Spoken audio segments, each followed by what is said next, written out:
Pada kesempatan kali ini kita akan membahas tentang rumusan masalah. Cara membuat rumusan masalah suatu penelitian. Rumusan masalah berbeda dengan masalah. Masalah merupakan kesenjangan antara yang diharapkan dengan yang terjadi. Maka rumusan masalah itu merupakan suatu pertanyaan yang akan dicarikan jawabannya melalui pengumpulan data. Jadi bentuk dari rumusan masalah itu berbentuk suatu pertanyaan.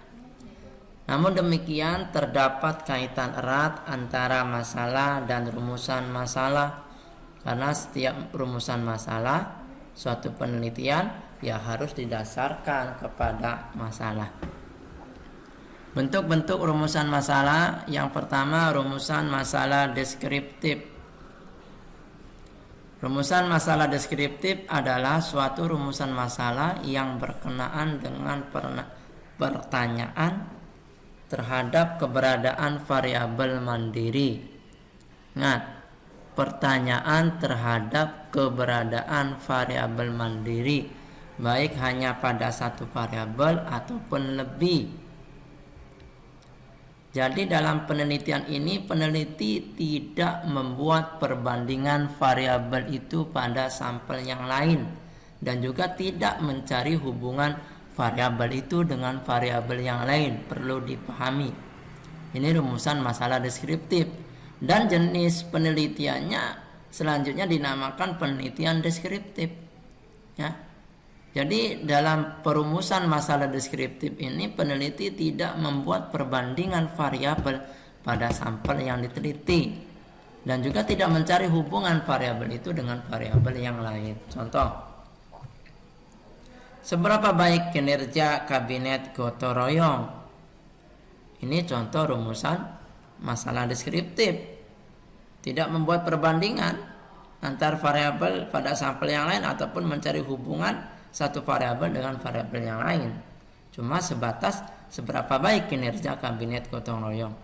Bagaimana sikap masyarakat terhadap perguruan tinggi negeri berbadan hukum? Contoh yang ketiga, seberapa tinggi efektivitas kebijakan mobil berpenumpang 3 di Jakarta? Contoh yang keempat, seberapa tinggi tingkat kepuasan dan apresiasi masyarakat? Ini contoh lebih dari satu variabel terhadap pelayanan pemerintah daerah di bidang kesehatan. Tapi perlu diingat lagi ya, rumusan masalah deskriptif ini rumusan masalah yang berkenaan dengan pertanyaan terhadap keberadaan variabel mandiri, tidak membuat perbandingan variabel pada sampel yang lain ataupun mencari hubungan variabel itu dengan variabel yang lain. Ini rumusan masalah deskriptif. Rumusan masalah komparatif. Rumusan masalah komparatif adalah rumusan masalah penelitian yang membandingkan keberadaan satu variabel, membandingkan keberadaan satu variabel atau lebih pada 2 atau lebih sampel yang berbeda atau pada waktu yang berbeda. Contoh, adakah perbedaan produktivitas kerja antara pegawai pegawai BUMN dan pegawai swasta? Satu variabel pada 3 sampel. Variabelnya apa? Produktivitas kerja. Sampelnya apa? Ya, di pegawai negeri, pegawai BUMN dan pegawai swasta.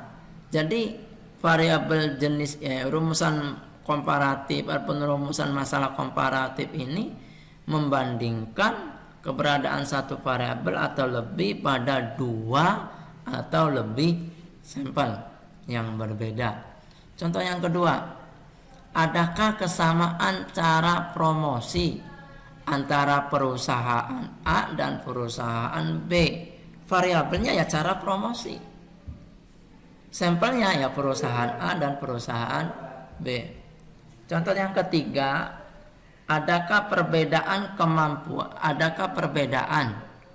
kemampuan dan disiplin kerja antar pegawai swasta nasional dan perusahaan asing? ini ada 2 variabel dan 2 sampel. 2 variabel apa? Kemampuan dan disiplin kerja. Sampelnya pegawai swasta nasional dan perusahaan asing. Sekali lagi, rumusan masalah komparatif itu rumusan masalah penelitian yang membandingkan keberadaan satu variabel atau lebih pada 2 atau lebih sampel yang berbeda. 2 sampel minimal. Contoh yang keempat, adakah perbedaan kenyamanan naik kereta dan bus menurut berbagai kelompok masyarakat? Ya, variabelnya ya kenyamanan naik kereta dan naik bis. Sampelnya ya berbagai macam kelompok masyarakat, kelompok pekerja kantoran, kelompok petani ataupun kelompok pedagang sebagainya. Itu rumusan komparatif. Rumusan masalah asosiatif. Rumusan masalah asosiatif adalah suatu rumusan masalah penelitian yang bersifat menanyakan hubungan antara 2 variabel atau lebih. Sekali lagi, menanyakan hubungan antara 2 variabel atau lebih. Terdapat 3 bentuk hubungan, yaitu hubungan simetris, hubungan kausal, dan hubungan interaktif atau timbal balik ataupun resiprokal. Yang pertama, hubungan simetris adalah suatu hubungan antara 2 variabel atau lebih yang kebetulan munculnya bersama. Jadi bukan hubungan sebab akibat ataupun hubungan kausal maupun interaktif. Contoh rumusan masalahnya, adakah hubungan antara banyak bunyi burung perenjak dengan tamu yang datang? Hal ini bukan berarti yang menyebabkan tamu datang itu bunyi burung. Karena di suatu pedesaan Jawa Tengah ada kepercayaan kalau di depan rumah banyak burung perenjak, maka ya diyakini akan ada tamu ataupun kupu-kupu. Kalau ada kupu-kupu ada tamu. Ya, itu tidak ada hubungannya. Ya, hubungan antara 2 variabel atau lebih yang kebetulan munculnya bersamaan. Bukan berarti menyebabkan. Ya, contoh hubungan adanya kupu-kupu dengan adanya tamu. Adanya tamu bukan berarti karena ada kupu-kupu. Contoh yang lain, adakah hubungan antara banyaknya semut di pohon dengan tingkat manisnya buah?